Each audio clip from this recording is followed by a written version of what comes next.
साथ वाले को ज़रा मुतवज्जे करें मोहतरम, खुदा के लिए सीरियस हो जाओ।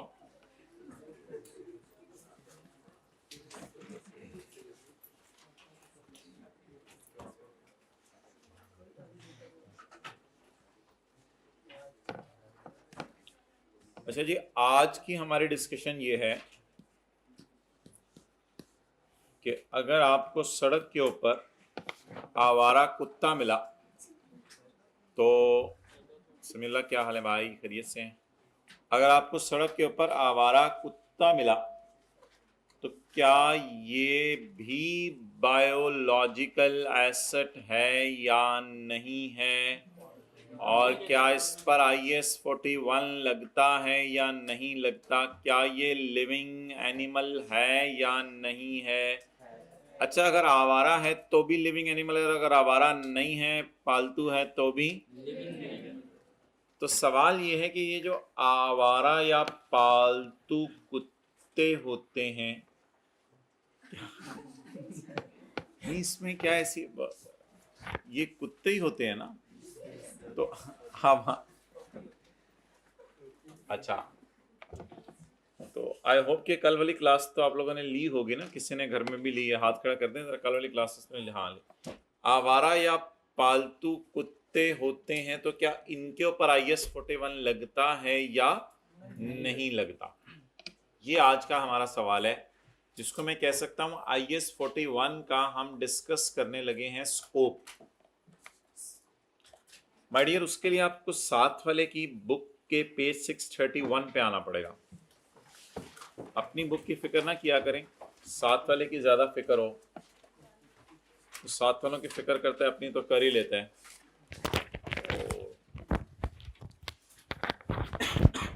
भाई एक मुझे लंबी सी केबल चाहिए आज, कोई यहाँ लगाने की, मैं बताऊंगा क्यों, किसी को कह दो।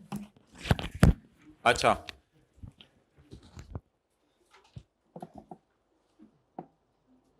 एग्रीकल्चरल एक्टिविटी अगर हो रही हो तो ये स्टैंडर्ड लगेगा। मुझे बताएं, आवारा कुत्ता जो है, जो सड़कों पे फिर रहे, तो क्या कोई एग्रीकल्चरल एक्टिविटी हो रही है या नहीं हो रही है?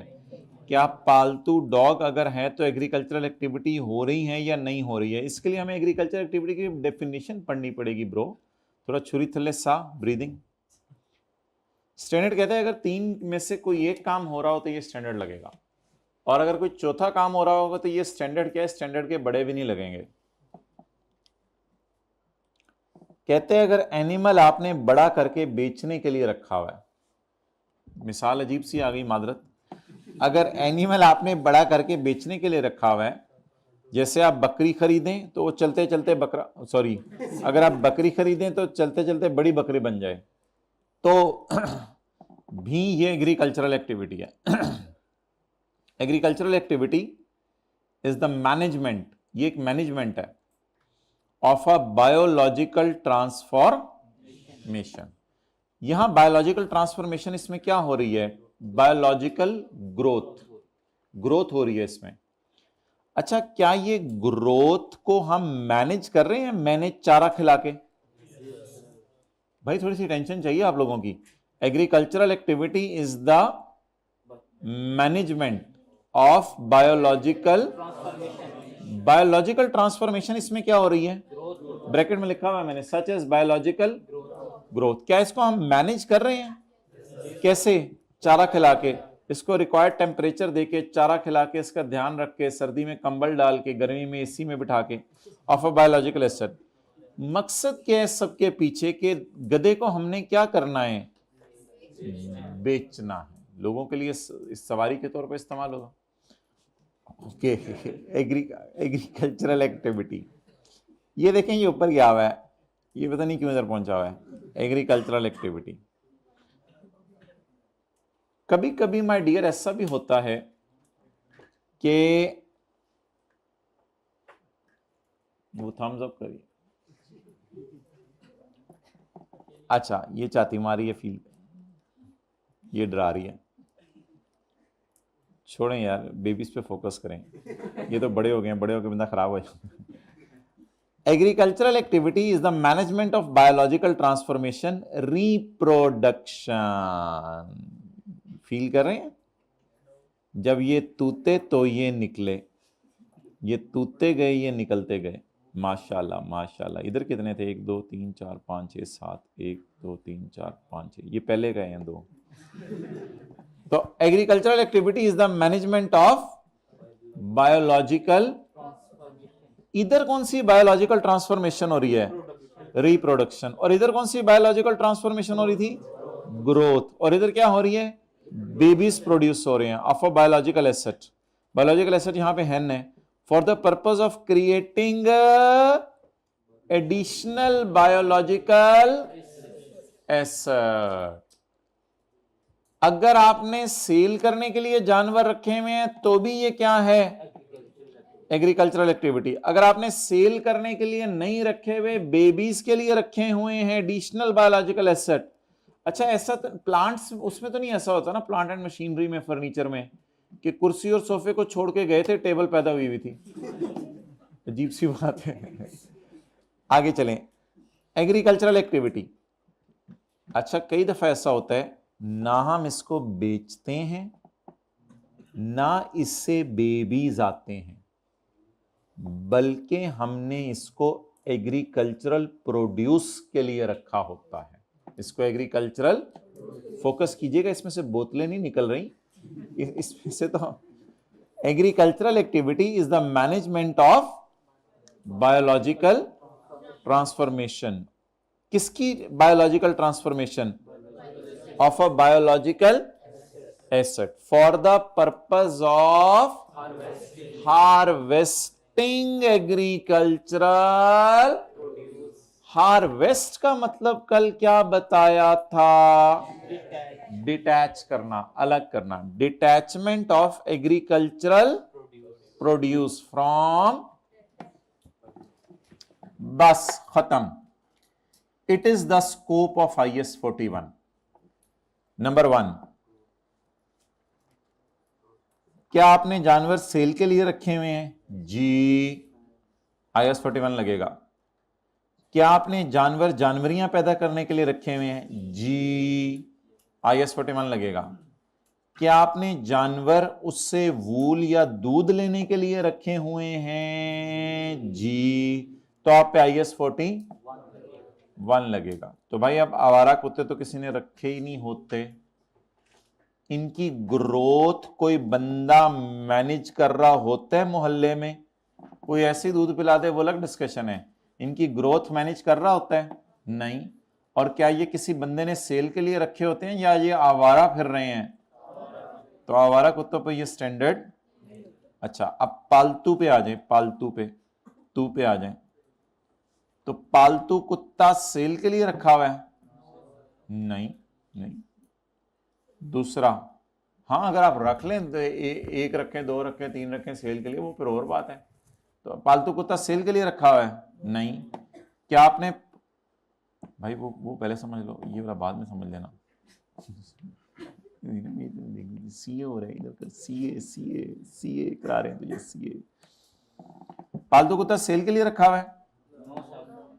पालतू कुत्ता इसलिए रखा हुआ है कि और ज्यादा नहीं, उससे बेबीज आएंगे। पालतू कुत्ते से तो कोई दूध या वूल भी नहीं आना, तो इसलिए ये तीनों मकसद। अब ऐसे क्यों मुंह कर रहे हो? अब नहीं आना ना, बोलना तो था, मैंने तीसरी मिसाल तो देनी थी। अब अजीब सी बात, मैं क्या करूं, मुझे भी अजीब अजीब सा फील होता है स्टैंडर्ड में। तो अब क्या करें भाई? अब ये तीनों मकसद के लिए नहीं रखा हुआ, तो जब ये तीनों मकसद के लिए नहीं रखा हुआ तो इसका मतलब है ये भी। अच्छा, बग्गी होती है, बग्गी, बग्गी या बग्घी होती है? बग्घी होती है, क्या होती है? ये होता है इसमें, आप लोग कह रहे हैं तो होता होगा, आई डोंट नो वैसे होता है या नहीं होता। बग्घी मिसाल के तो वो मैरिज हॉल वालों ने बग्घी रखी हुई है, उस पर दुल्हा दुल्हन को बिठाएंगे, आगे खोता बांधते हैं, पीछे जो है वो, माइंड क्यों करते हैं मेरी बातों को? घोड़ा कर लो माय डियर। आगे घोड़ा होता है, पीछे जो है वो मियाँ बीवी होते हैं, और घोड़ा टांग उठा देते आगे से, मियां बीवी। अच्छा, तो ये जो बग्गी रखी होती है मैरिज हॉल वालों ने, क्या ये घोड़ा सेल के लिए है? क्या ये घोड़ा घोड़ियां पैदा करने के लिए है? नो। क्या घोड़े से नहीं, तो कोई एग्रीकल्चर प्रोड्यूस भी नहीं आनी। तो इसका मतलब है कि उन्होंने जो बग्गी रखी होगी उस पर IAS 41 नहीं लगेगा। इसी तरह ये सारे बायोलॉजिकल एसेट तो शायद थे क्योंकि लिविंग थे, जिंदा थे। ये सारी बातें ना एक जगह लिखी हुई हैं, आपको एक्सेप्शंस लिखने की जरूरत नहीं है, आज मैंने पढ़ानी है, एक जगह लिखी हुई है। वॉच डॉग, यानी आप पर्ल कॉन्टिनेंटल होटल में गए, उन्होंने वॉच डॉग रखा हुआ था, तो क्या ये वॉच डॉग सेल के लिए रखा हुआ है? आपको बड़ा पसंद है, आपने कहा कितने का लगाओगे? उन्होंने कहा कितने का लगाएंगे नहीं, तेरे पीछे छोड़ेंगे। कितने का लगाएंगे? सेल के लिए रखा हुआ है, बेबीज के लिए रखा हुआ है, वो दे दें। अब वो अल्लाह की तरफ से है, हो सकता है वो दे दें चलते फिरते, वो फिर हमारे उसकी खैर है, आन दे। अच्छा, क्या उससे कोई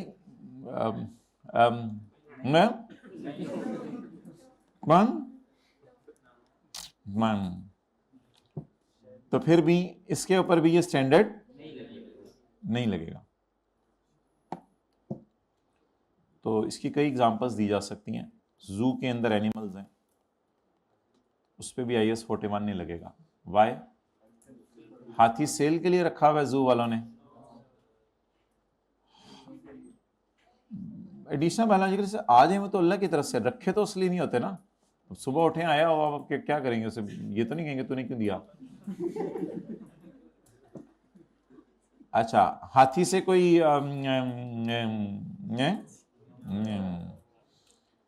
तो फिर जू एनिमल्स भी बायोलॉजिकल एसेट तो हैं, लिविंग एनिमल है, लेकिन IAS 41 के स्कोप से तो there are thousands of examples जो दी जा सकती हैं जहां IAS 41 नहीं लगता। लेकिन अगर एक बिजनेसमैन कहता है कि मेरा मिल्क का बिजनेस है और मेरे पास 50-60 काउज हैं, तो बस ठीक है, फिर आपका तो ये मकसद है ना। एक बंदा कहता है मेरे पास 50-60 बकरियां हैं, मैंने उनको बड़ा करके ईद के ऊपर बेचना है, ठीक है, और ईद 2 दिन बाद है। अच्छा, तो ऑब्वियसली ये भी सेल के लिए रखी हुई हैं, तो ये भी क्या है? नहीं, बायोलॉजिकल एसेट तो हैं, एग्रीकल्चरल। तो क्या ये स्टैंडर्ड हर जानवर जिस पे आप हाथ रख दें लगेगा, या ये उस जानवर पे लगेगा जो इन 3 मकसद के लिए हो? 3 मकसद के लिए हो। केबल का क्या करना है बताएं? कहां रखा हुआ है? रखा किधर हुआ है? पहले ये बताएं ना, किस मकसद के लिए रखा हुआ है? नहीं, रखे किस लिए हैं? सेल के लिए रखे हुए हैं तो बस फिर ठीक है। और वैसे ही घर में दिखाने के लिए रखे हुए हैं कि इसकी टांगें कैसी होती हैं, वो तो जू टाइप हो गया। फिर क्या चीज? डॉग्स और कैट्स सेल के लिए रखें, बिल्कुल रखें। अगर किसी बंदे का कुत्ते बेचने का बिजनेस है तो वो तो फिर ठीक है, कोई मसला नहीं। 100 कुत्ते रखे, 200 कुत्ते रखे, बेचे, सेशन कुत्ते बेचते हैं लोग, फिर तो आप सेल पर्पस के लिए रखें, फिर तो ये पहले वाली कैटेगरी में फॉल कर जाएगा। और बोलते जाएं, बोलते जाएं। अच्छा जी,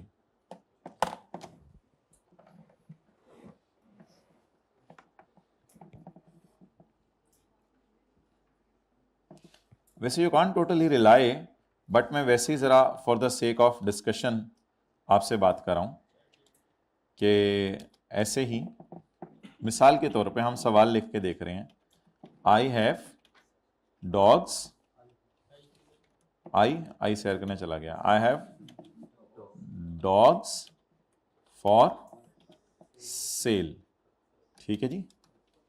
कमेंट कर दो IAS 41 की रोशनी में, तो IAS 41 की रोशनी में इस पे कमेंट कर दो।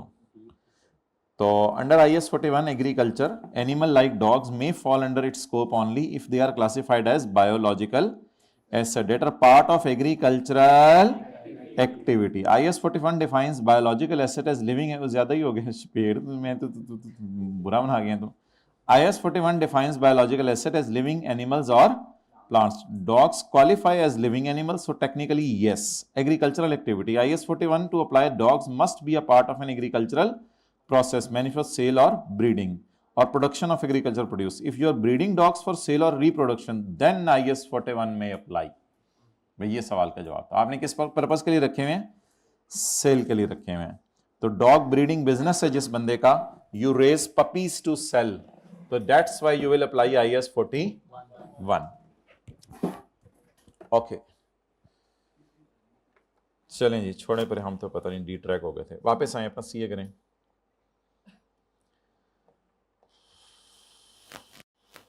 Come on guys, page 619, page 619।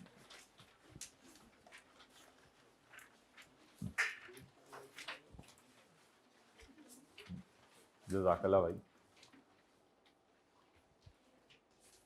Okay, क्या हुआ, इसी चलवाने? कौन सा वाला? वो वाला कर दो, कोई एक कर दो। Agricultural activity is the management of biological transformation. ये मैनेजमेंट का लफ्ज जरा मुझे बताएं क्या मतलब है? मैनेजमेंट यानी देखें, ऐसे ही नहीं कि गाय दूध देने लग जाती है, उसको चारा खिलाना पड़ता है, उसको सब कुछ करना पड़ता है।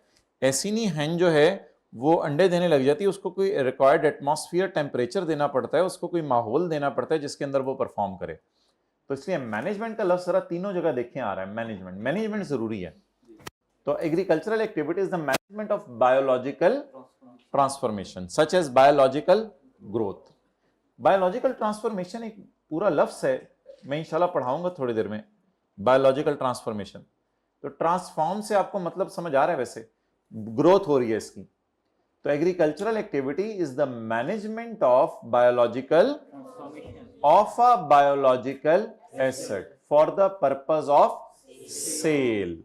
तो पहली चीज जो आप हाइलाइटर से हाईलाइट करेंगे वो है सेल। अगर आपने सेल के लिए रखे हुए हैं तो अल्हम्दुलिल्लाह IS 41 की रोशनी में ये एग्रीकल्चरल एक्टिविटी है। रेयरिंग ऑफ काउज, काउज को चराना, चरागाह में लेके जाके चराना, रेयरिंग ऑफ काउज, और फिर बेचना। एंड फिश फार्मिंग, फिश का फार्म हाउस बनाना, और फिश का फार्म हाउस बना के उसमें फिश लाके रखना ताकि वो बड़ी हों और उनको हम बेचें। ओशन फिशिंग क्या होती है? ओशन फिशिंग, उसमें तो जो पहले से बड़ी हो चुकी होती हैं फिश, उनको आपने मैनेज नहीं किया होता, वो तो बड़े पानी के अंदर होते हैं, उसमें तो कश्ती डाल के जाके निकालते हैं। लेकिन फार्म हाउस के अंदर अगर आप फिश फार्मिंग करें तो फिश फार्मिंग में तो आप मैनेज कर रहे होंगे। आप अभी चले जाएं और जाके समंदर में से मछलियां निकाल के ले आएं, तो क्या ये एग्रीकल्चरल एक्टिविटी है? नो, क्योंकि आपने उनकी ग्रोथ को मैनेज नहीं किया। लेकिन अगर आप छोटा सा पूल बना लें और उसमें पानी डाल दें और मछलियां लाके डाल दें और उनको खाना खिलाते रहें और बड़ी हों और फिर बेचें, तो इसका नाम क्या है? तो यहां हम फिश फार्मिंग की बात कर रहे हैं या ओशन फिशिंग की बात कर रहे हैं? ओशन फिशिंग आगे लिखा आएगा एक्सेप्शंस के अंदर। Next, agricultural activity. अब वो दूसरी, ये गधे वाली एग्जांपल थी, दूसरी एग्जांपल ज़हन में ले आए, मुर्गियों वाली। हाईलाइट तो ये करना है, कर लेना। Creating additional babies. तो agricultural activity is the management of biological transformation. Biological transformation किसकी मैनेज कर रहे होते हैं आप? बायोलॉजिकल एसेट की। क्यों कर रहे होते हैं? समीउल्लाह को बुलाना। For the purpose of creating calf from cows. बच्चों के नाम याद करते रहना। Calf from cows. Parrots kept for breeding by a bird shop so that their offsprings can be sold. ये पैरट बड़े करके बेचते हैं, वो जो मर्जी है। हॉर्सेस केप्ट इन अस्तबल फॉर ब्रीडिंग। अभी तक कितने लेक्चर हुए हैं ना, उनकी एक लिस्ट बना दो, लेक्चर 1 लेक्चर 2 नीचे सारे YouTube links. Point number 3, agricultural is the management of biological. अच्छा, कोई भी लफ्ज आपको घर में लगे ना तो जस्ट ओपन द डिक्शनरी। कोई ऐसे टेक्निकल बातें तो है नहीं, कोई लफ्ज़ आपको भूल जाए, समझ नहीं आ रहा है, रेयरिंग का लफ्ज़ भूल गया क्या मतलब था, ऑफस्प्रिंग का मतलब भूल गए, डिक्शनरी खोल लें और देख लें। Agricultural activity is the management of biological transformation of a biological asset, ठीक है। और कभी आप ऐसे डिक्शनरी की बजाय कोई चैट जीपीटी खोल लेता है, कुछ खोल लेता है, तो इसको फिर आप फौरन कह दें कीप वेरी कंसाइज, आप बहुत ज़्यादा, और ये भी आप लिख सकते हैं गिवन 2 to 3 लाइन्स, कि 2 to 3 लाइन्स में मुझे दो, तुम तो किन चक्रों में पड़ गए हो, बस ठीक है। उसने वो सारी बात 1.5 लाइन में देके फारग कर दिया आपको। Okay, agricultural activities the management of biological transformation of a biological asset. वो जो गाय थी जिससे दूध निकला था, उस गाय को किस लिए रखा हुआ है? For the purpose of detaching, अलग करना, हार्वेस्ट होता है अलग करना, फॉर द पर्पज ऑफ अच्छा, हार्वेस्टिंग का लफ्ज दुनिया वाले यूज करते थे ट्रीज से फल उतारते हुए, प्लक करना, हार्वेस्ट करना, इसका करना, ये फसल को काट देना, हार्वेस्टिंग का लफ्ज दुनिया वाले इसके लिए यूज करते थे। लेकिन हम अकाउंटेंट्स ने भैंस से दूध निकालने को भी क्या नाम दे दिया? हार्वेस्टिंग। शीप से वूल निकालने को भी क्या नाम दे दिया? Harvesting. Harvesting is basically detaching, अलग करना। तो agricultural activities the management of biological transformation of a biological asset for the purpose of harvesting agricultural produce, wool from, milk from, picked fruit from trees. हाँ, for the purpose of creating additional biological asset, babies पैदा करने के लिए। हाँ जी,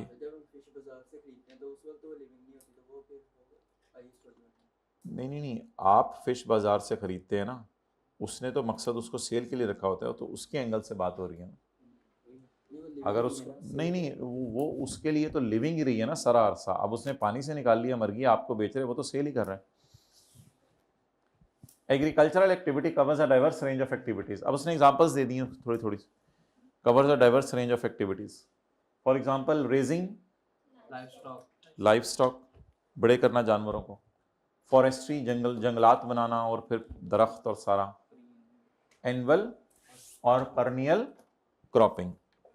ये जो परनियल cropping होती है ना, इसकी कुछ फसलें भी होती हैं जिसकी एग्जांपल्स आएंगी, उसको देख लेते हैं। स्पेलिंग बता दें। परी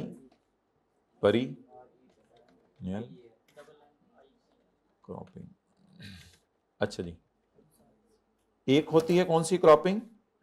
एनुअल। और एक कौन सी होती है?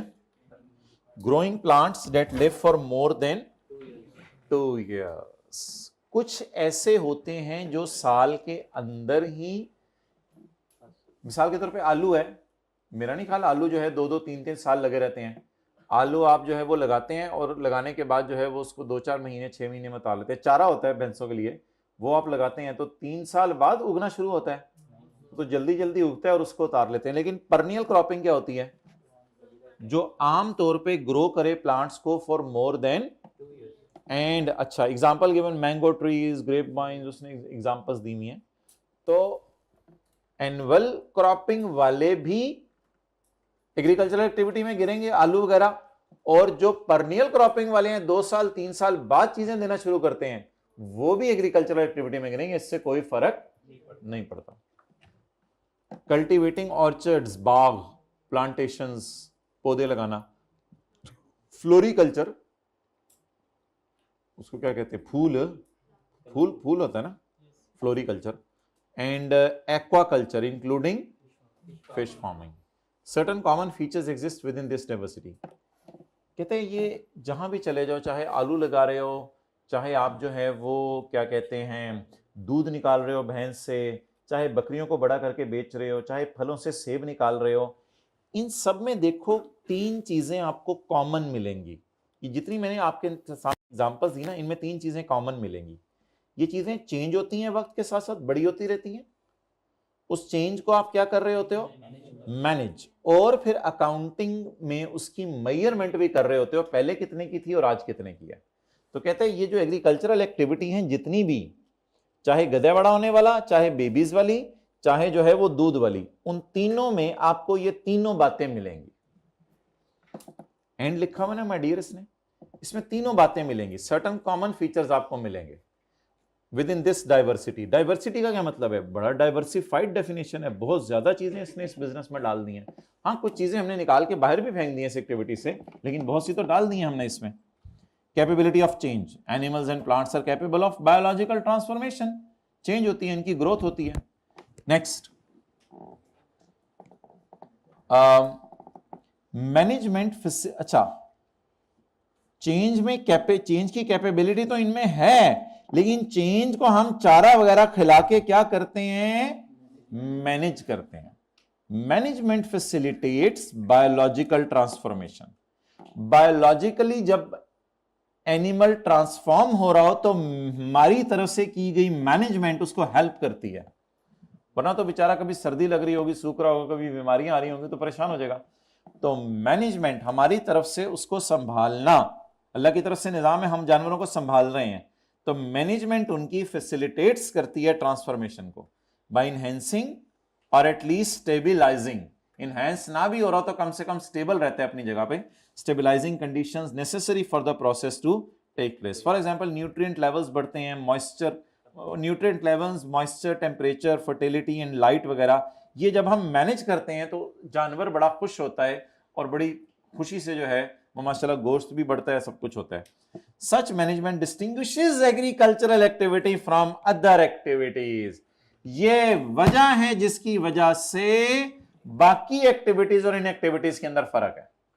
मिसाल के तौर पर आप ओशन फिशिंग करके आ गए तो you are not managing, you are, आप जंगल से जड़ी बूटियां उतार के ले आए जो खुद ब खुद उगी थी, you are, these are unmanaged, you are not managing that. For example harvesting from unmanaged resources. Unmanaged sources कौन सी होती हैं? सच एज ओशन फिशिंग, और ये अक्सर हुकूमत कहती है जिन इलाकों में जंगलात होते हैं, आप चित्राल में चले जाएं, इधर चले जाएं, बड़े बड़े जंगल हैं दरख्तों के, लोग दरख्त काट के ला रहे हैं, लकड़ी के तौर पे इस्तेमाल कर रहे हैं, ये कर रहे हैं, फर्नीचर बना रहे हैं, इस पर हुकूमत कहती है डिफॉरेस्ट्री ना करो, सारे जंगलात खत्म हो जाने हैं, तुम उतार के आ जाते हो, दोबारा बीज लगाते नहीं, कुछ तो कुछ होता नहीं, वो तो जंगल बेचारा खाली हो जाएगा सारा। तो आप बता दें आइडिया, ओशन फिशिंग करना या जंगल से जाके लकड़ी उतार के लाना, ये क्यों अनमैनेज्ड सोर्स है? इसलिए कि हमने इसमें कोई मैनेजमेंट नहीं किया। अल्हम्दुलिल्लाह that is not an agricultural, ये एग्रीकल्चरल एक्टिविटी के डेफिनेशन से बाहर निकल गया। Reason being we are not managing the change. तो ocean fishing and the we are, वैसे यार अनमैनेज्ड लिखा हुआ है लेकिन मैं ऐसे ही आपको तंग करने के लिए दोबारा लिख रहा हूं। We are not managing change, the change, we are not managing the change, हम चेंज मैनेज नहीं कर रहे। अच्छा, उसके बाद ऑब्वियसली आपको पता है चेंज मैयर भी होती है। कल हमने मैयर की थी चेंज, साल के शुरू में कुछ और थी कीमत, साल के एंड पे जानवरों की कीमत कुछ और होगी थी, तो चेंज मैयर की थी। और क्या किया था? The change in quality, for example genetic, merit, density, ripeness, fat cover, protein किसी के बढ़ जाते हैं, किसी फलों को फाइबर स्ट्रेंथ बढ़ जाती है, फूलों, ये चीज़ें मुख्तलिफ होंगी, इनकी बढ़ती हैं। और क्वांटिटी, बेसिकली दो बातें हैं। चेंज कैसे मैयर होती है? या तो चीज़ों की क्वालिटी बढ़ जाती है या चीज़ों की प्रोगेनी, शायद बेबीज देना, मेरे ख्याल से वेट, क्यूबिक मीटर बढ़ जाना, फाइबर लेंथ बढ़ जाना फलों की, फूलों की, और डायमीटर किसी चीज़ के बढ़ जाना, नंबर ऑफ बड्स फलों के ऊपर, वो फूलों के ऊपर होते हैं, बड्स बढ़ जाना, ये सारी इस चीज़ की एग्जाम्पल्स हैं। Brought about by biological transformation, ये चीज़ें चेंज हो जाती हैं क्वालिटी और क्वांटिटी बाय बायोलॉजिकल ट्रांसफॉर्मेशन। और हार्वेस्ट इज मैयर्ड, या क्वालिटी और क्वांटिटी चेंज नहीं होती, जो दूध निकलता है उसकी वैल्यू आप मैयर करते हैं, ये भी एक चेंज की ही मैयरमेंट है काउंटिंग की जबान में। And monitored as a routine management, और अल्लाह का शुक्र है इन पे मॉनिटरिंग भी आपकी चलती रहती है।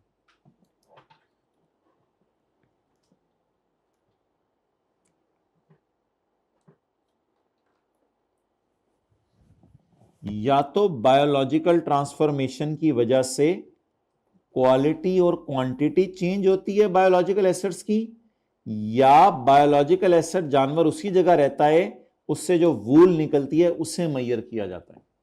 This all is measurement of change. तो बस इनको याद नहीं करना, कोई ऐसे रट्टे रुट्टे नहीं मारने, लेकिन कम से कम ये 3 बातें जरूर याद होनी चाहिए। Purpose of sale, creating additional,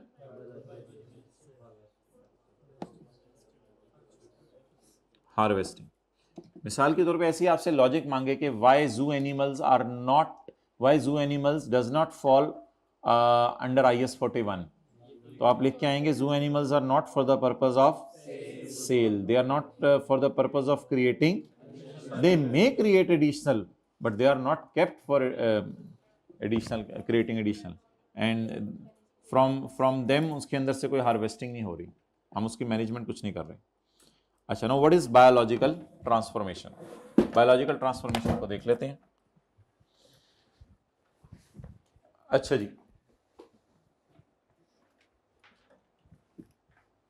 biological assets बताएं क्या होते हैं? लिविंग एनिमल्स और living plants, these are biological assets. इनकी एग्जांपल्स क्या हैं? शीप, डेयरी कैटल, दूध के लिए मवेशी रखे हुए हैं, जानवर रखे हुए हैं। कैटल में फिर भैंस और गाय तो दोनों आ जाएंगे ना, कैटल तो मवेशी होते हैं मेरे ख्याल से। Beef cattle. Plant for harvest, plant और प्लांट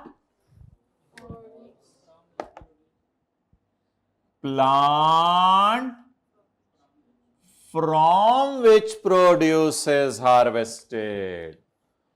प्लांट 2 किस्म के होते हैं, एक प्लांट होते हैं फॉर हार्वेस्ट और एक होते हैं plant from which produces harvested. जामन का दरख्त क्या है? It is a plant from which jamun is harvested. Mango का दरख्त क्या है? It is a plant from which produces. But आलू की फसल, भैंसों के लिए चारा लगाना, और कोई बता दें 2-4-6 महीने के अंदर जिस फसल को उतार देते हैं, गंदम और चावल, कोई भी फसल 2-4-6-7-8 महीने के अंदर आप उतार दें उसको, तो और उसका पीछे दरख्त मौजूद ना रहे, यानी कि आप बच्चों को पागल बना सकते हैं कि आलू के दरख्त हैं, आलू का कोई दरख्त नहीं है, वो बस बेल सी होती है, ऐसे उसको उतार देते हैं, खत्म हो जाता है। तो अब वो जो राइस, पोटैटो, वीट, मकई वगैरह, ये प्लांट्स हैं फॉर हार्वेस्ट, यानी इनको हार्वेस्ट कर दिया जाता है, इन्हीं को खत्म कर दिया जाता है। लेकिन जब तक ये लगे हुए हैं तब तक बायो, ठीक है, बच्चों में बोलते थे ना, इनके सामने ना जाया करो शाम को, ये पौधों के सामने, ये भी पता नहीं सांस ले रहे होते हैं। तो प्लांट फॉर हार्वेस्ट और प्लांट फॉर हार्वेस्ट की ये मिसालें हैं। Plant from which produces harvested, fruit tree, tree bushes. Trees for लकड़ी, लकड़ी के लिए अगर आपने ट्रीज रखे हुए हैं तो वो ट्रीज भी हमारे क्या होंगे? Biological asset. अब तरतीब से चलिएगा, शीप से क्या आएगी? डेयरी कैटल से, बीफ कैटल से। आज आप ये कॉन्सेप्ट भी सुन लें, जिस वक्त जानवर जिंदा है, कुर्बानी अभी उसकी नहीं की, ईद वाला कुर्बानी वाला जानवर ज़हन में नहीं लाना आपने, वो तो एग्रीकल्चरल एक्टिविटी नहीं है, वो तो मैंने सेल के लिए नहीं लिया हुआ, वो तो मैंने क्रिएटिंग एडिशनल बायोलॉजिकल एसेट के लिए नहीं लिया हुआ, वो तो मैंने जो है मोल्ला आपका भला करे तो दूध के लिए नहीं लिया हुआ, ठीक है। अच्छा, ओके, बीफ कैटल से क्या आता है माय डियर? मीट आता है। तो कसाई क्या करता है अपनी दुकान पर? कसाई सुबह सुबह 2-3 बकरे ले आता है, सुबह सुबह 1-2 गाय ले आता है और आके उसको ज़िबा करता है, और लोग बड़े खुश हो जाते हैं, यार ये फ्रेश चीज़ लेके आ रहा है, चलो पता नहीं 2 दिन का फ्रीजर में नहीं रखा हुआ, तो लोगों के सामने वो खून खून नजर आता है, लोग खुश हो जाते हैं, यार ये ताज़ा काम है। तो वो जो बीफ कैटल रख रहा है उससे वो क्या ले रहा है? मीट। तो meat is an agricultural produce. इसमें क्या हार्वेस्टिंग हुई है? ज़िबा हुआ है ना वो जानवर, it is harvested product of entities biological asset. अच्छा, जब तक मेज, व्हीट, राइस, पोटैटो लगे हुए हैं तो ये बायो, लेकिन जब इससे आलू उतार लिए हैं, अब इसका नाम एनुअल क्रॉप नहीं पड़ा, अब इसका नाम व्हीट, मेज, राइस, पोटैटो बन गया, तो ये क्या बन गए? और plant from which produces harvested, fruit tree तो बायो, लेकिन फ्रूट ट्री से फ्रूट उतार लेना, एप्पल मैंगो, ये क्या है? Agriculture produce. अच्छा, ट्रीज फॉर लंबर से लकड़ी उतार लेंगे, that is agriculture produce. Now third concept is, कल हमने पहली एग्जांपल में सिर्फ पहला कॉन्सेप्ट किया था, हमने शीप देखी थी और वूल देखी थी, तो इसी तरह की आपको 6-7 वीडियोस और भी दिखाई जा सकती हैं, लेकिन आपको समझ आ गई है बात, इसलिए कोई जरूरी नहीं। हमने वीडियो सिर्फ इसकी देखी थी, शीप और वूल की। ये डेयरी कैटल और मिल्क आप जिंदगी में देखते रहते हैं, अगर नहीं देखा तो आप में मसले, कभी दूध निकलता नहीं देखा। बीफ कैटल को ज़िबा होते हुए भी आप देखते रहते हैं। हार्वेस्टेड क्या होता है? हार्वेस्टिंग में दो चीजें आती हैं। हार्वेस्टिंग में एक होता है उसको बायोलॉजिकल एसिड से अलग करना, या दूसरी चीज आती है इसको ज़िबा कर देना, ये भी हार्वेस्टिंग है। इसमें फिर डेयरी कैटल में गाय उसी जगह रहेगी, उससे दूध निकल आएगा, इसमें गाय ही खत्म हो जाएगी। तो detachment of agricultural produce from biological, अभी पढ़ेंगे डेफिनेशन, वहां लिखी हुई है नीट करके। डिटैच, ये भी नीट है, detachment of agricultural produce from biological acid से चीज को जुदा कर लेना, या cessation of life of a, ये क्या चक्कर है? सीजेशन ऑफ लाइफ कैसे हार्वेस्टिंग है? ज़िबा होगी तो उसे गोश्त निकल आया ना, तो cessation of life of biological acid, it is also harvesting. तो बायोलॉजिकल, दरख्त का काट देना, बिल्कुल एक्सीलेंट। तो बायोलॉजिकल एसिड क्या देते हैं? कई दफा खुद मौजूद रहते हैं और उनसे अलग कर ली जाती हैं चीजें, कई दफा चीज देते देते खुद भी खत्म हो जाती है। बायोलॉजिकल, जिसे हमने क्या करना होता है? मैनेज। बायोलॉजिकल ट्रांसफॉर्मेशन को हमने क्या करना होता है? मैनेज। बायोलॉजिकल ट्रांसफॉर्मेशन ग्रोथ है, ग्रोथ की मिसाल दें,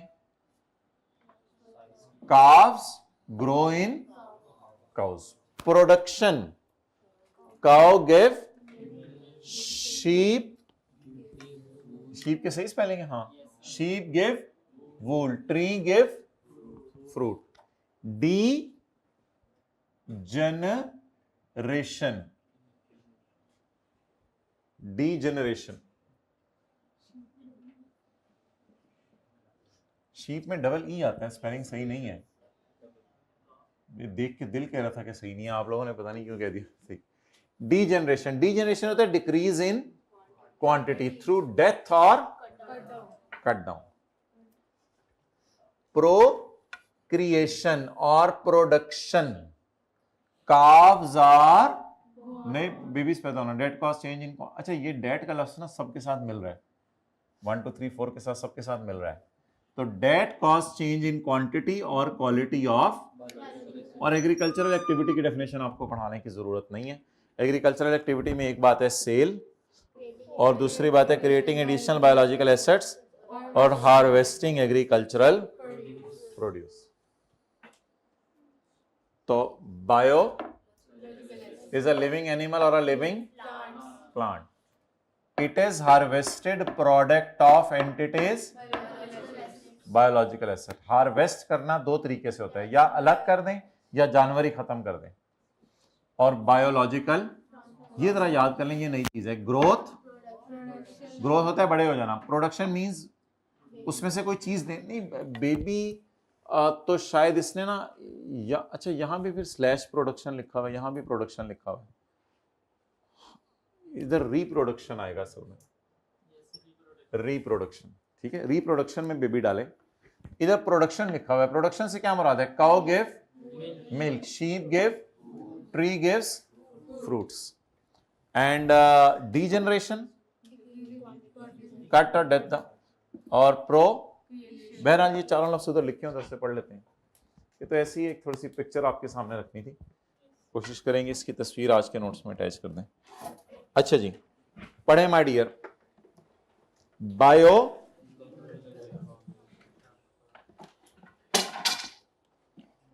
ग्रोथ, ग्रोथ की एग्जांपल्स दें। इंक्रीज इन क्वांटिटी और improvement in of an animal और calves grow in trees grow, production of, हाँ उधर बात अधूरी लिखी हुई थी, प्रोडक्शन का लफ्ज ऐसे अधूरा था, प्रोडक्शन के लफ्ज से तो समझ नहीं आती, असल लफ्ज क्या है, प्रोडक्शन ऑफ। अब आपको समझ आ गया कि इसका मतलब ये नहीं है नए बेबीज पैदा होना, वो रिप्रोडक्शन का मतलब होगा। तो ये प्रोडक्शन लफ्ज अधूरा लिखा हुआ है यहां पे डायग्राम में, असल लफ्ज क्या बोले, production of agricultural produce. Cow gave, sheep gave wool. Latex और टी लीफ, ये भी मैं आपको दिखाऊंगा, लेटेक्स भी दिखाऊंगा, रबड़ की प्रोडक्ट्स इससे बनती हैं, दरख्त से लेटेक्स निकलती है।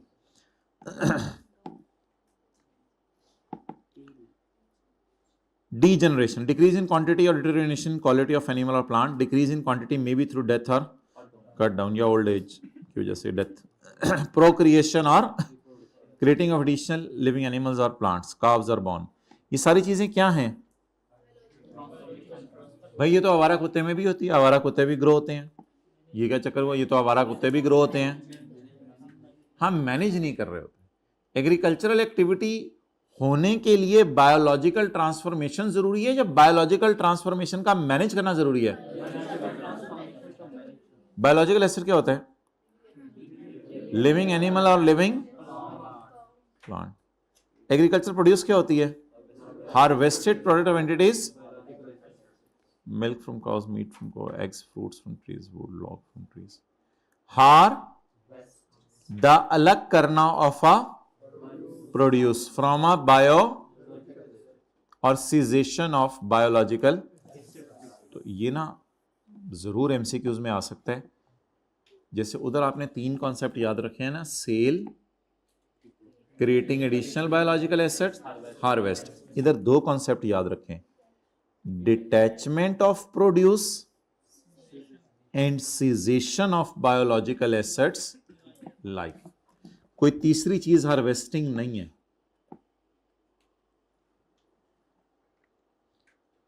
वूल को जो अलग कर रहे थे शीप से, वो क्या थी? डिटैचमेंट। दूध निकाल रहे थे जो भैंस से, वो क्या थी? फल उतार रहे हैं दरख्त से, वो क्या है? डिटैचमेंट।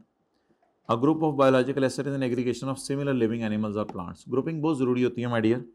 अगर आप ग्रुपिंग नहीं करेंगे ना तो फिर सारे जानवरों की अलग अलग फेयर वैल्यू निकालनी पड़ेगी। लेकिन अगर आपके पास मिलते जुलते जानवर हैं, 8-10 गायें हैं, कुछ 4 साल की हैं, कुछ 5 साल की हैं, तो 4 साल वाली की अलग वैल्यू लगवा लें, 5 साल वाली की अलग। एक एक जानवर को तो नहीं लेकर जाना पॉसिबल होता मार्केट में, तो ग्रुप कर लेना सिमिलर को जरूरी है।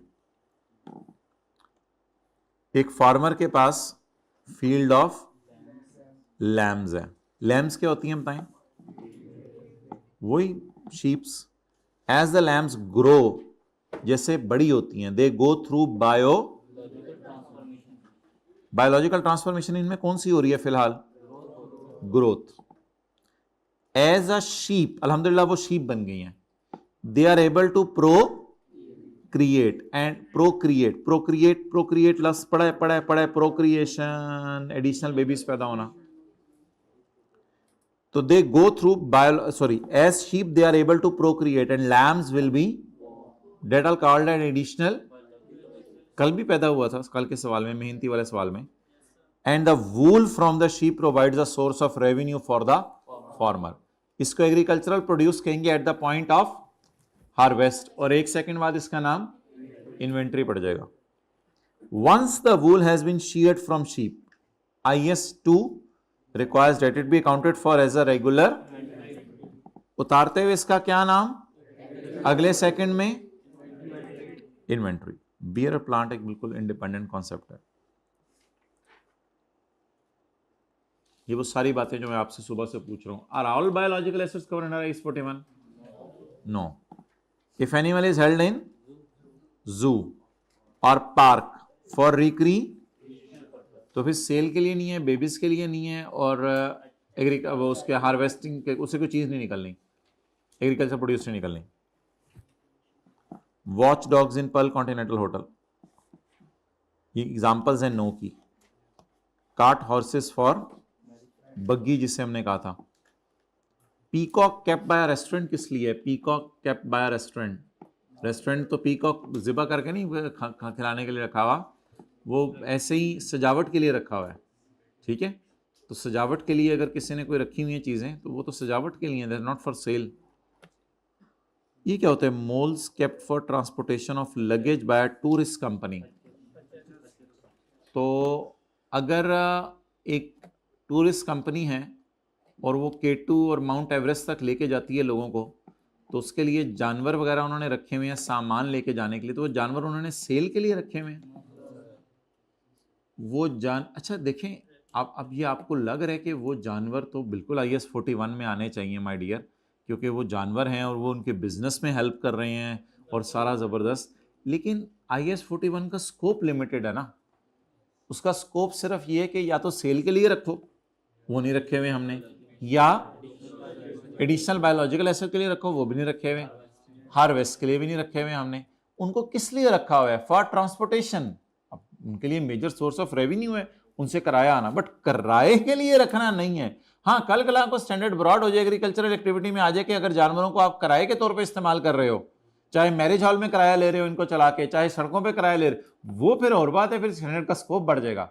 फिलहाल अगर आपने जानवरों को चला के किराए ले रहे हो लोगों से, तो वो फिर स्टैंडर्ड के स्कोप से बाहर है। Not for sale, not for additional babies and not for harvesting. Are all biological asset are measured at, अच्छा क्या सारे बायोलॉजिकल एसिड्स को fair value minus cost to sell पे रखा जाता है? नो, सबको रखना जरूरी नहीं, ऊपर इसको इनको नहीं रखा जाता fair value minus cost to sell पे। फिर क्या करें? Pearl Continental hotel purchased a watch dog for which detail आज एज फॉलोज। फिर इनकी काउंटिंग सीखते हैं आज। Cost is 10,000, transportation cost to bring to hotel is 2,000, life of dog is estimated at 15 साल बाद जानवर मर जाएगा हमारा अंदाजा है। रेजिडुअल वैल्यू 3,000, या किसी और को बेच देंगे 3,000 का बिक जाएगा।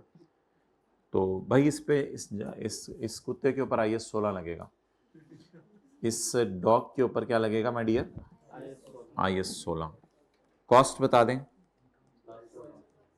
10,000 जमा IS 16 में तो कैपिटलाइज किया जाता है इन कॉस्ट को, 12,000। अच्छा जी, नहीं माइनस 3,000 क्यों? नो माय डियर, बस अब डेप्रिसिएशन जब निकालेंगे तो फिर वो डिस्कशन करें ना। अभी तो कॉस्ट निकाल रहा था मैं, तो माइनस 3,000 का लस ना बोले, मैं तो कॉस्ट लिखे ऊपर हेडिंग। डेप्रिसिएशन निकालते हुए 12,000 minus 3,000 divided by is equal to 600। तो P&L में क्या चली जाएगी? 600 की, और बैलेंस शीट में नॉन करंट एसेट में PP में चला जाएगा dog, 12,000 minus 600 is equal to 11,000। और जब PP का नोट बनेगा तो PP के नोट के अंदर जो है वो हमारी लैंड आ रही होंगी, हमारी बिल्डिंग्स आ रही होंगी और कुत्ते आ रहे होंगे। यस दे विल अपीयर, अल्हम्दुलिल्लाह डॉग्स आ रहे होंगे। Property plant and equipment for admin purpose, और वो PP की डेफिनेशन पे उतरते हैं, कहते हैं बस उसमें नहीं। PP में तो ये शर्त नहीं थी कि they are not living. PP में कहीं लिखा हुआ था हेडिंग, PP की हेडिंग, IS 16 की heading, property plant and equipment की हेडिंग। अब मैं स्टैंडर्ड ढूंढने में तो टाइम लग जाएगा। तो PP की हेडिंग, उसने वो जो डॉक्टरों को PP देना है उसकी हेडिंग दे देनी है, मुझे पता है, इसे पता है। वैसे हम IS 16 की बात करें, हेडिंग ऑफ PP नहीं, हेडिंग नहीं सॉरी, डेफिनेशन। तो कहाँ लिखा हुआ है ये? These are used in production और supply of goods, these are for rental to other और फॉर एडमिन पर्पस। कहीं ये तो नहीं लिखा हुआ सवाल के अंदर PP की हेडिंग के अंदर कि ये ऐसे हैं जो कि मुर्दा ही हों, लैंड बिल्डिंग, इसलिए कि ये लाइफ होती है ना, डॉगी की लाइफ होती है, जिसकी लाइफ होगी उसको डेप्रिशिएट करेंगे। हाँ, अगर लैंड की तरह है डॉगी कि मैं 300-400 साल इधर ही हूँ, फिर तुम मर जाओगे, हमारी तो फिर और बात है। लाइफ है ना असल में इसकी। ईयर एंड के ऊपर इसको रिवैल्यू कर ले, रिवैल्यूएशन मॉडल पे लें, कुत्ते को बाजार में ले जाएं, इसकी फेयर वैल्यू लगवाएं। नहीं, पेट्स के साथ तो इस तरह नहीं करेंगे, पेट्स की तो अकाउंटिंग ही नहीं हो रही होगी, क्योंकि वो तो बिजनेस के लिए है ही नहीं, वो तो घर में है ना, तो वो तो घर में है। लेकिन इनके साथ इस तरह करेंगे, ये जो पीकॉक्स केप्ट बाय रेस्टोरेंट और moles kept for transportation of luggage business, इनके लिए इस तरह करेंगे। सवाल पूछते हैं आप लोगों के, अच्छे सवाल हैं। IS 16 अप्लाई होगा, लेकिन IS 16 वहीं अप्लाई हो, ये जू के अंदर एनिमल्स हैं उन पे भी IS 16 ही फिर लगेगा, और क्या लगेगा, अब मजबूरी है, क्या करें। ये देख लें, मोल्स केप्ट फॉर ट्रांसपोर्टेशन, तो इसको देख के हम रेंटल कमा रहे हैं बस, ठीक है। इनकी मैनेजमेंट कर रहे हैं, बट एग्रीकल्चरल एक्टिविटी के स्कोप से बाहर है ना माय डियर, एग्रीकल्चरल एक्टिविटी के स्कोप में नहीं आ रहे ना, बस ये मसला है। डॉग अगर बिजनेस में यूज हो रहा होगा तभी पीपी में फॉल करेगा। जो चीजें हमारे घर में पड़ी हुई हैं और वो किसी बिजनेस में यूज नहीं हो रही, उन पे तो कोई भी स्टैंडर्ड नहीं लगेगा। जितना नहीं, डॉग की इकोनॉमिक लाइफ होगी 20 साल, आपकी नीयत है यूज करना 8 साल, तो IS 16 लगेगा, पूरा IS 16 लगेगा, उसको 8 साल के ऊपर कर दें। बाकी कभी डॉग की मेंटेनेंस वगैरह करानी पड़ी, वो P&L में डाल दीजिएगा। और अब डॉग के ऊपर सब्सिक्वेंट एक्सपेंडिचर तो नहीं हो सकता जिससे वो ज़्यादा फायदा दे, वरना उसकी भी पूरा IS 16 अपने जोबन के साथ लगेगा, पूरा रीवैल्यूड अमाउंट साल के आखिर में निकाला करें, कॉस्ट मॉडल पे इंपेयरमेंट लॉस से गुजारें उसको। और डॉगीज आ गए हैं बाजार के अंदर, इसकी वजह से इसकी रिकवरेबल अमाउंट कम हो गई है, fair value minus cost to sell, इसको इंपेयरमेंट से गुजारें, बिल्कुल इसको बिल्कुल बिल्डिंग प्लांट की तरह समझें। बच्चे देते तो वो भी फिर पीपी में जाएंगे, और क्या करें। ग्रुपिंग एसेट्स, मकसद तो नहीं है ना, मकसद तो नहीं था। हाँ जी माय डियर, खुद ही शर्मा रहे, शर्माओ ना स्टैंडर्ड में, पूछो।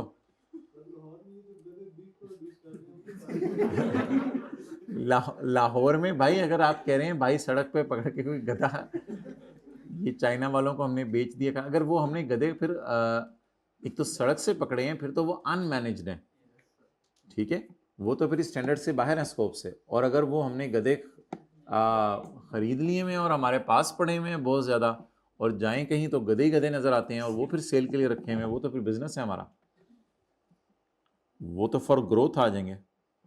Grouping assets, the fair value measurement of biological asset, बस सबर का इम्तिहान आपके खत्म हो रहा है, मैं न्यूमेरिकल्स कराने लगा हूँ। The fair value measurement of biological asset और एग्रीकल्चरल प्रोड्यूस, क्या मतलब, fair value measurement of biological asset, गाय या उसका दूध, may be facilitated by grouping biological asset और एग्रीकल्चरल प्रोड्यूस। दूध में कैसे ग्रुपिंग होगी, गाय का दूध अलग, बकरे का दूध,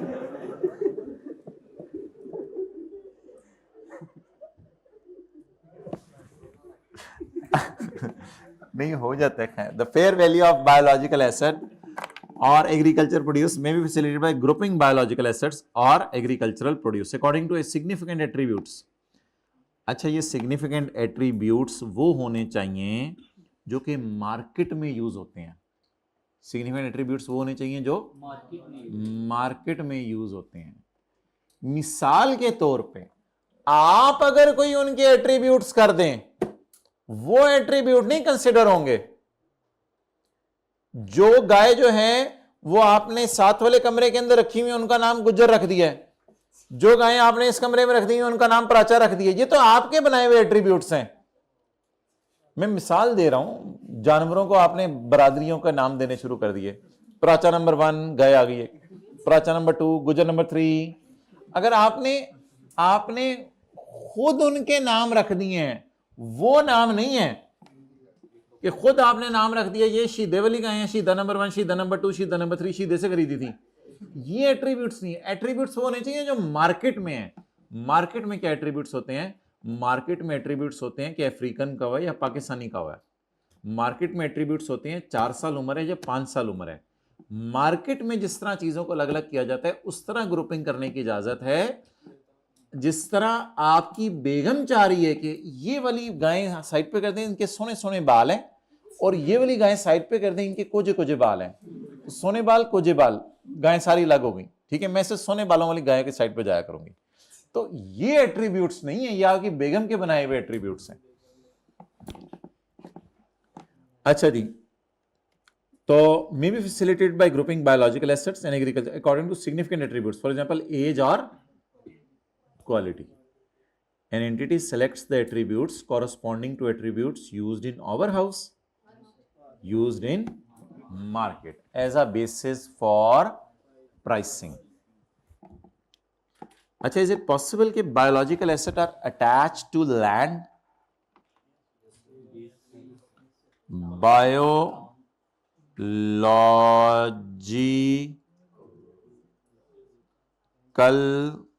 assets are attached to land. Biological assets are attached to land. ये दरख्त क्या है? Attached to land. अटैचमेंट मैंने इसकी आपको नहीं दिखाई, वो जरा नीचे है डायग्राम में, लेकिन it is attached to land. ये लैंड से ये वाला नजर आ रहा है भाई, कह रहे हैं इसकी अटैचमेंट नजर आ रही. अच्छा जी, जो जो जिसे बता रहे क्लास के बाद आके बता दे. अब क्या करें, पहले न्यूमेरिकल कर लेते हैं इसका, फिर इसकी तरफ आते हैं. एक बाग है जिसकी टोटल वैल्यू कितनी है?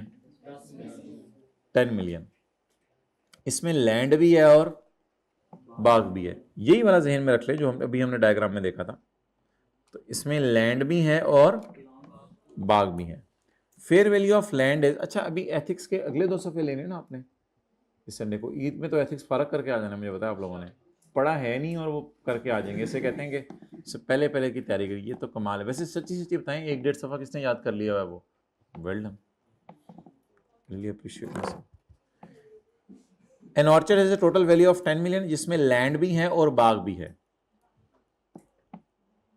अच्छा, आमतौर पे ना लैंड की वैल्यू इजीली अवेलेबल होती है, मिलती जुलती लैंड करीब के इलाके में.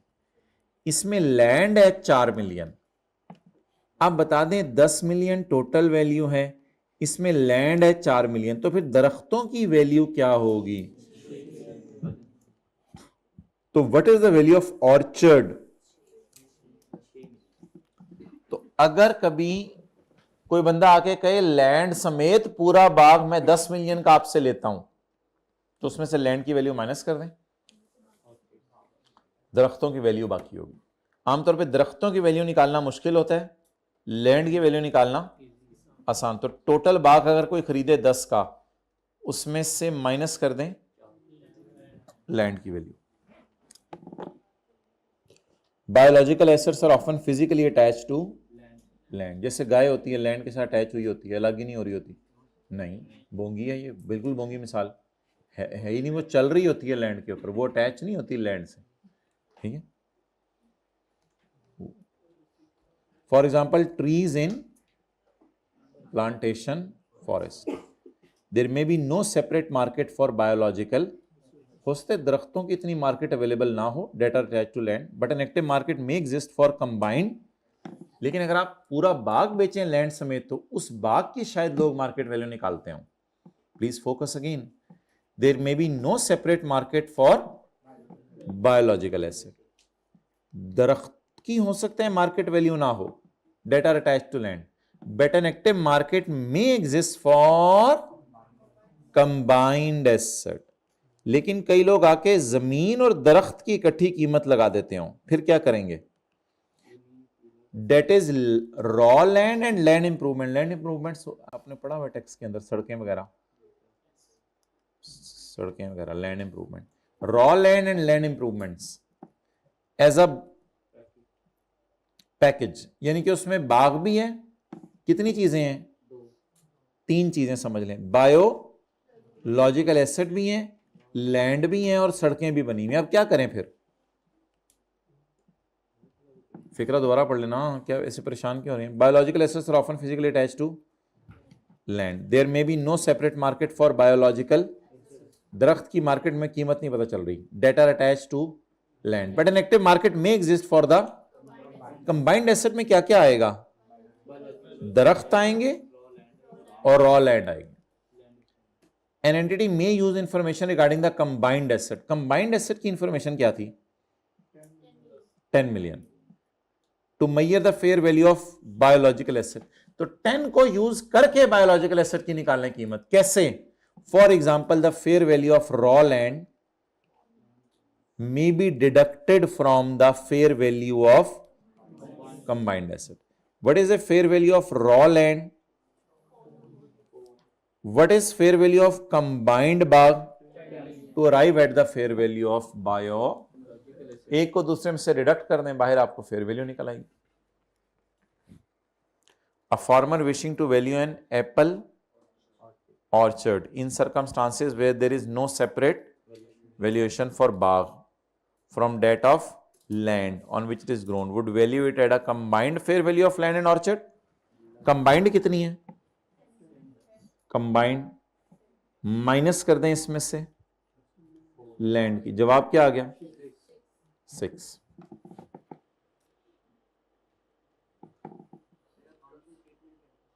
किसकी?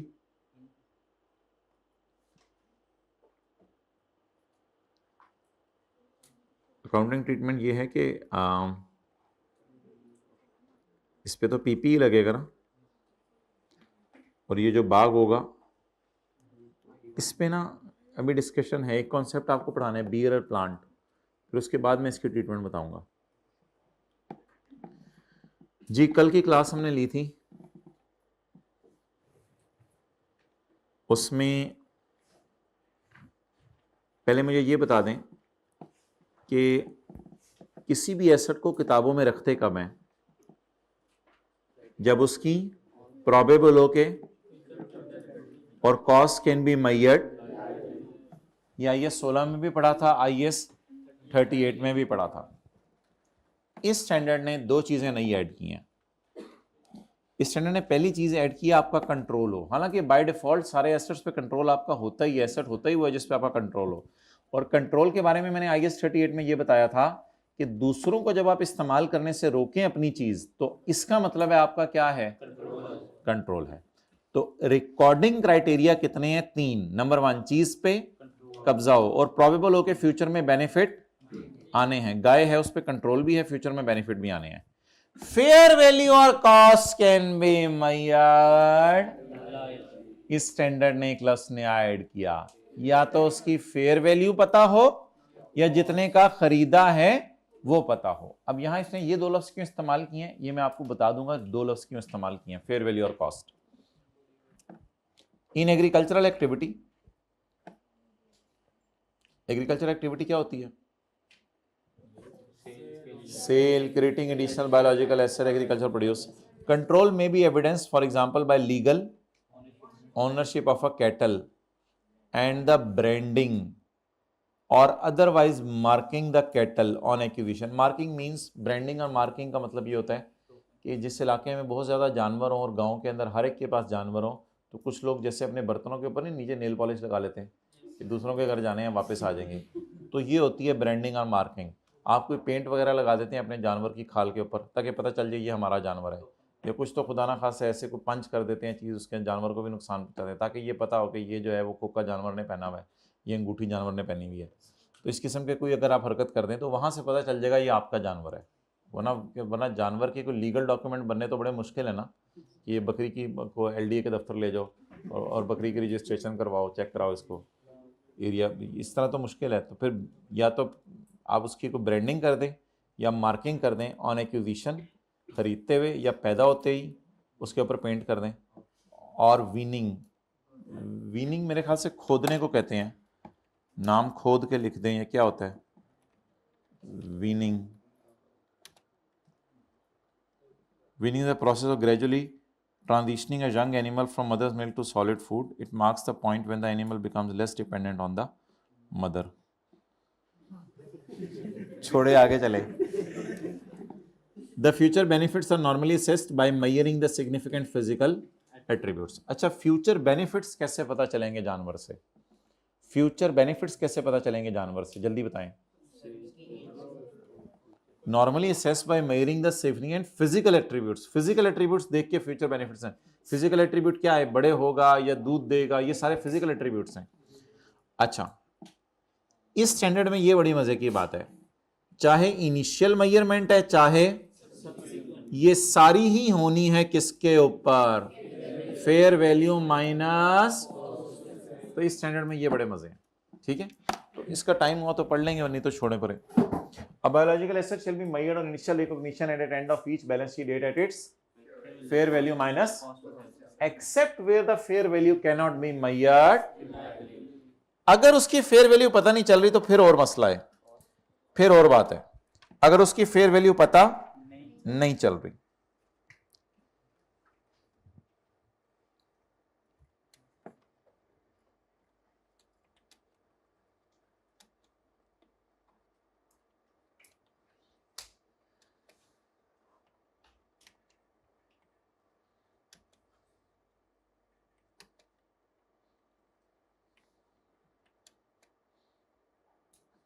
इसकी तो फेयर वैल्यू पता चल जाएगी। ये क्या है, ओशन फार्मिंग है या ओशन फिशिंग है या फिश फार्मिंग है? फिश फार्मिंग है।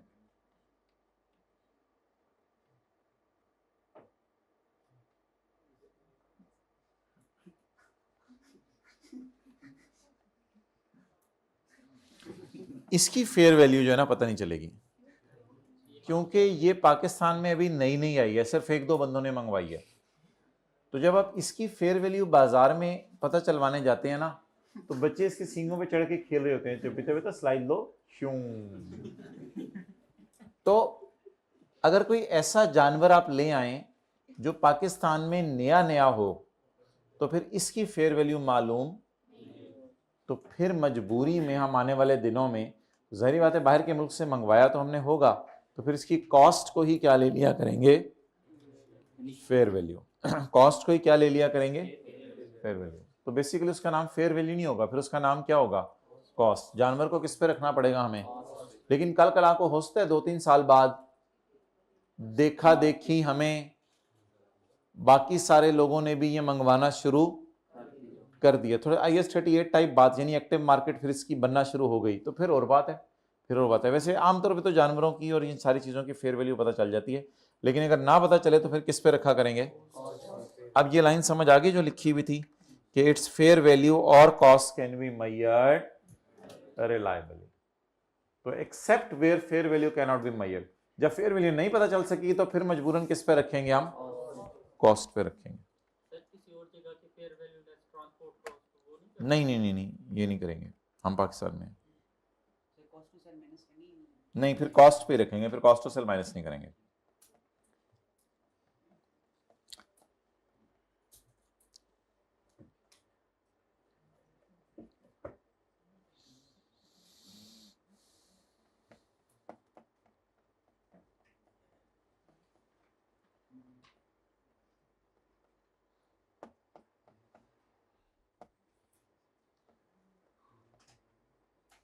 चले माय डियर, मादरत, things are not so boring. Come on page 655। जी जी,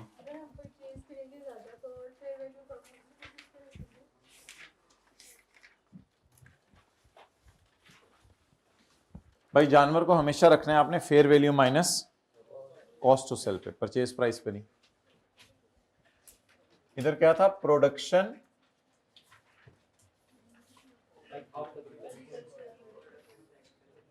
of agricultural produce, production of agricultural produce.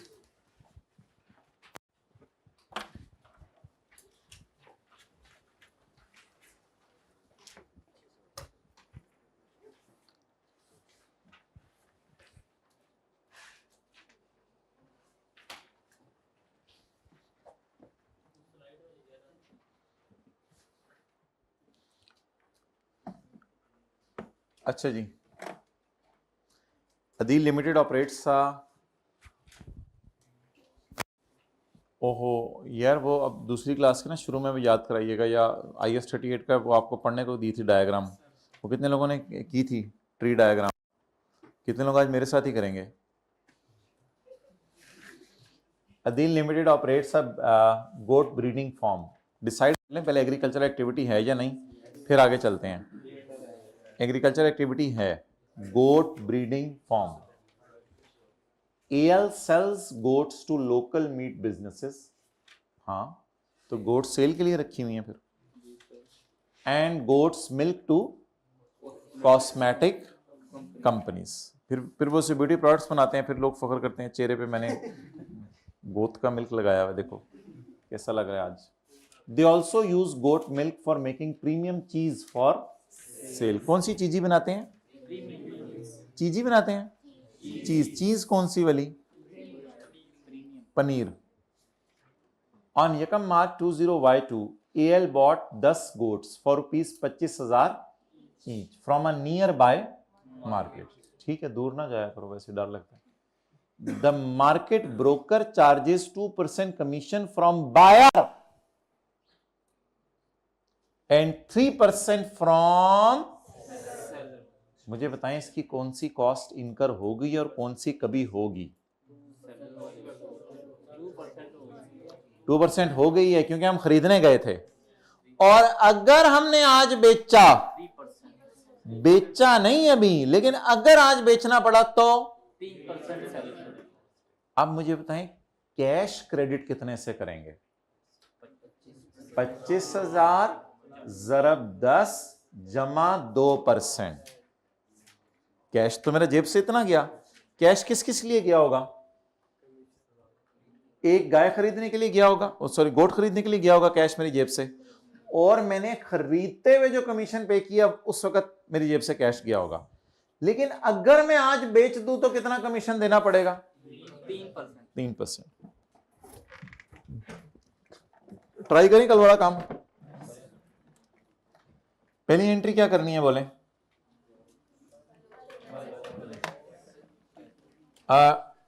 Date बताएं माय डियर। यकम मार्च 20Y2।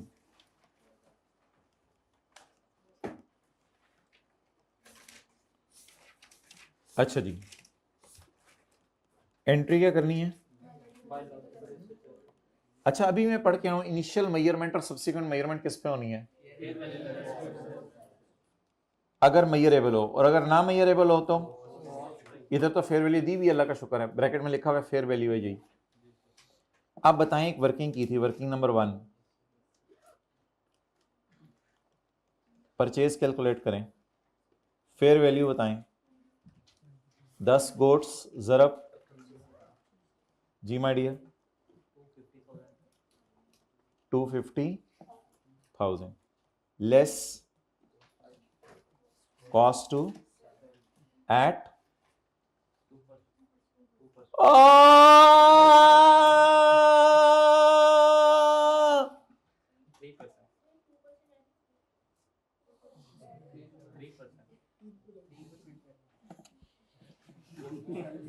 आप लोग पहले ये डिसाइड कर लें कि मुझे कैश की फिगर लिखवानी है या आपने बायोलॉजिकल एसेट बताने किस पे मेजर करना है, फिर अगली बहस बाद में कर लेते हैं। मुझे पहले आप ये डिसाइड कर लें कि कैश ट्रांजैक्शन में कितना इन्वॉल्व हुआ है वो लिखवाने आप लोग आए हैं, या अभी बायोलॉजिकल एसेट को डेबिट कितने से मारना है वो डिस्कशन कर रहे हैं। तो मैं ये बात करना चाह रहा हूं, पहले देख तो लें कि एसेट को मेजर किस पे करना है, बाद में कैश कितना इन्वॉल्व हो रहा है वो आप मुझे बता दीजिएगा। मैं आपसे पूछ रहा हूं कॉस्ट टू सेल और आप मुझे बता रहे हैं कॉस्ट टू बाय। ये है दीवानगी, इसी को तो शायरों ने दीवानगी लिखी है अपने शेरों में। मैं पूछ रहा हूं कॉस्ट टू सेल, मैंने बड़ा बड़ा करके लिखा है कॉस्ट टू सेल, और आप पूछ रहे हैं नी तू। अच्छा जी, 3%, सॉरी यार वैसे थोड़ा सा शर्मिंदा करना होता है। 3% ऑफ 2.5 लाख 75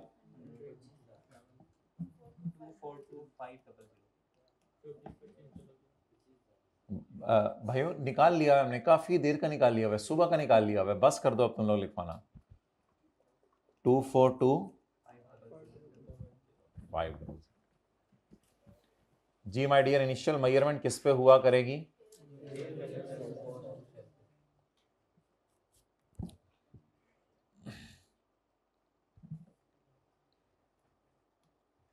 अच्छा, इसका शॉर्टकट तरीका क्या है? ये लंबी चौड़ी कैलकुलेशन अगर नहीं करनी तो 10 into 20 is equal to 2.5 lakh into 90 ये कितने लोगों ने IAS 41 पहली दफा पढ़े और 97% का लफ्ज बोला था? हाथ खड़ा करें। IAS 41 पहली दफा पढ़े और 97 का लफ्ज बोला था। ये बड़ा अच्छा, ये एक शॉर्टकट अवेलेबल है। ये नहीं कि पेपर में ये सारे करने के मार्क्स होंगे।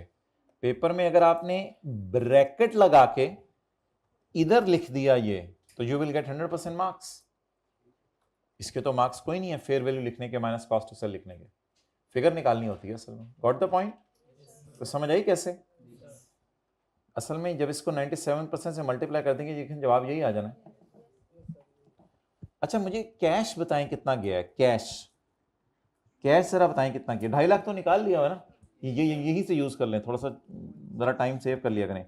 2.5 लाख तो यहां से ले लें, जमा 2% ऑफ 2.5 लाख, 2,55,000। इसको डेबिट मारा है क्रेडिट मारा है आप लोगों ने? क्रेडिट मारा।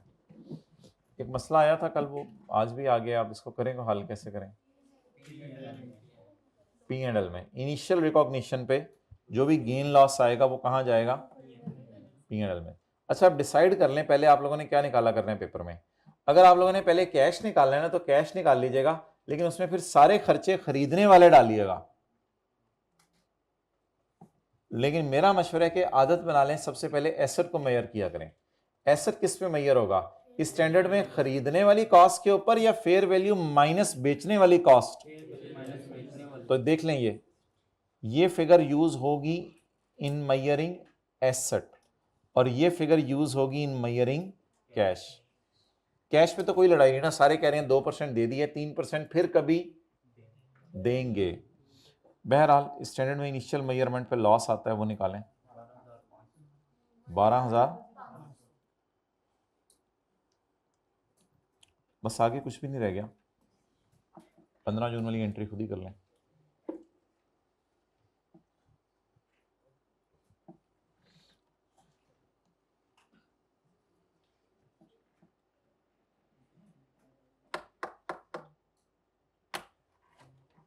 हो गई? On 15 June, 2 goat kids were born, having a fair value of 7,000 each. दूसरा पार्ट नहीं बनाया हुआ? ओहो, मैंने तो इसके बाद बनाना था, बना दो। चलो अभी ठहर जाओ, भी बनवाते हैं। अच्छा यार, एक बार याद रखिएगा, कल उसने एडिशनल पैदा होने वाले की fair value minus cost to sell दी थी। आज इसने सिर्फ फेयर वैल्यू दी है और लिखा हुआ है कि ईच ट्रांजैक्शन के वक्त मार्केट 3% सेलर से लेती है। तो याद रखिएगा, ये जो जनरल इंफॉर्मेशन है ये पूरे सवाल में यूज हुआ करेगी। कल कल कल कल कल कल लिखा हुआ था न्यू बेबी के साथ fair value minus cost to sell, और आज नहीं लिखा हुआ fair value minus cost to sell. आज क्या लिखा हुआ है ये? तो कितने लोगों ने गलती से 14,000 पे मेजर कर दिया था? हाँ, इनिशियल मेजरमेंट 14,000 पे होनी है, 14,000 माइनस कॉस्ट टू सेल। ये बड़ों को बेचने के लिए कॉस्ट टू सेल है या ईच ट्रांजैक्शन पे यही हुआ करेगी?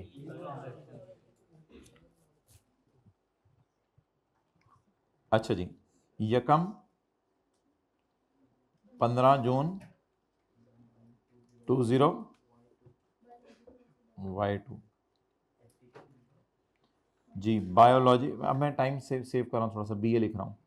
Biological asset debit, fair value minus cost to sell. निकालें मत, इधर ही लिख लें।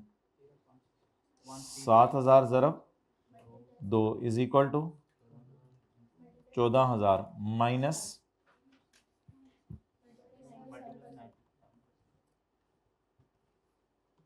परचेज या बॉन्ड? बॉन्ड जरा खुला खुला करके था इसलिए मैं इधर आ रहा हूँ, वरना तो उधर भी चल रहा था काम। 14,000 minus at the rate of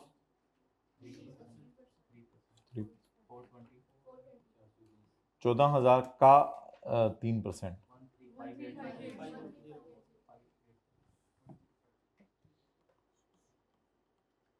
जी, अगर दाई को पैसे दिए, सॉरी वो डॉक्टर को पैसे दिए, फिर वो तो एक्सपेंस में चला जाएगा। तो फिलहाल इसको P&L में डाल दें।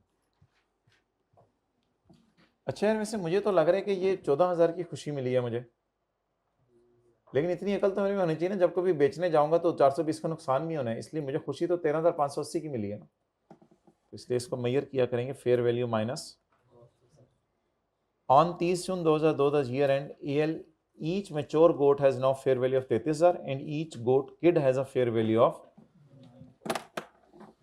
ये तो यार आप खुद ही कर दें यार, बस कर दें, ये तो कर दें, ये तो कर दें। वर्किंग 3 करें, कल एक की थी मेरे ख्याल से।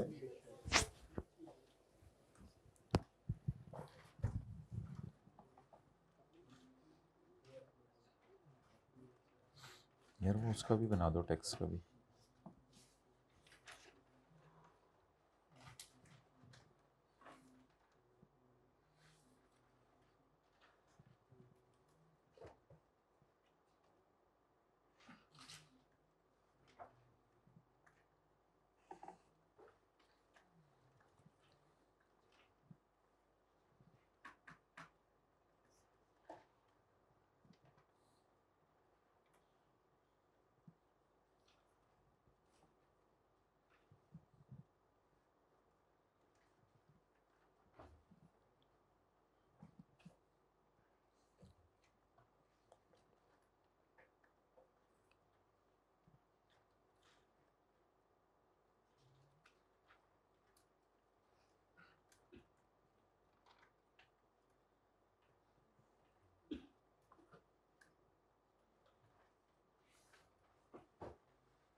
चले नहीं मैं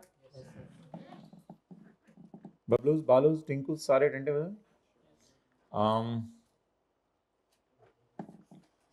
अच्छा, now it's the time to 10 easy marks reconciliation. Year end के ऊपर रिकॉन्सिलिएशन बना लें। ओपनिंग जानवर नहीं थे, परचेज किस पे रिकॉर्ड की हुई है? बॉर्न 13,580। नजर आ गया कहां कहां से आया ये? डन। क्लोजिंग बताएं। मेच्योर कितनी है? 10। ये कितने की हो गई है? लेकिन अगर ये मैं 33,000 लिख दूंगा, ये तो फेयर वैल्यू है, मैंने इसमें से क्या माइनस करनी है? टोटल बताएं। 3 लाख। अगर आप इजाजत दें मैं टाइम सेव कर लूं, इंटू 90, ये क्या हो जाएगा? नहीं, ये किसकी आ जाएगी? Fair value minus cost to sell, mature की। बेबीज कितनी है? मल्टीप्लाइड बाय जमा 2 into 9,000 is equal to into 90।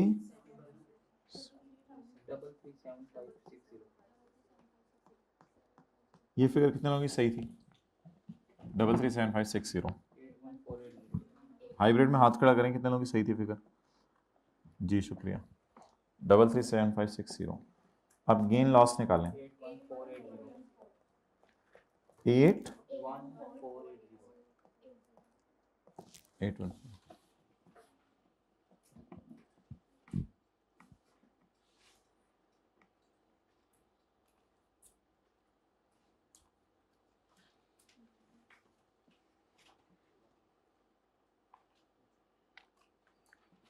Entry किसकी करनी है? एंट्री, हाँ जी, G 81480।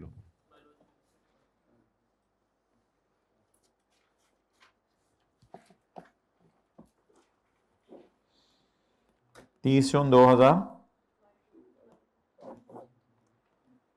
बोले।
चलिए क्वेश्चन नंबर 3।